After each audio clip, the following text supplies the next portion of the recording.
Alpha Amehdollar, you don't hear about Emmy Bitcoin trading? Oh boy, I never hear am. Me na dem Patricia, Luno, you no understand crypto now dey run right now, my guy. Gist me now, make I get more info. Emmy na the best when it come to trade to Bitcoin. They give you the best rate, guy. You guys check them out. Hi, oh boy, I go check am out I go check am out. This one too go nice. I dey tell you. But for Luno, no forget if you just put your money for Luno, e dey grow on its own. That one sharp too now. But anyway, won't enter a wine bar now. More dey on 2 bottles. No get. Alpha. Oh boy, wetin you go take? Yeah, I just dey well.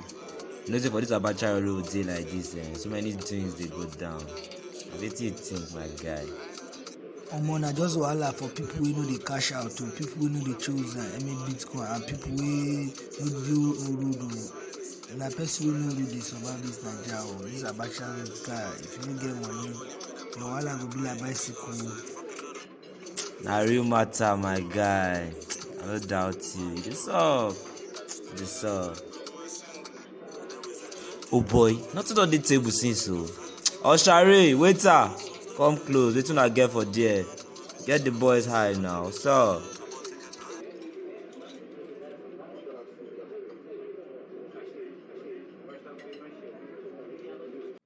How far now? So guys, anybody wey never trade with Emmy Bitcoin now, in the dollar, make sure you get all your Bitcoin from Emmy. We buy, we sell, we trade at the best rate.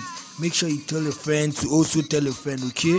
See you guys next week. Ahmed, now you know tell them about this our YouTube channel.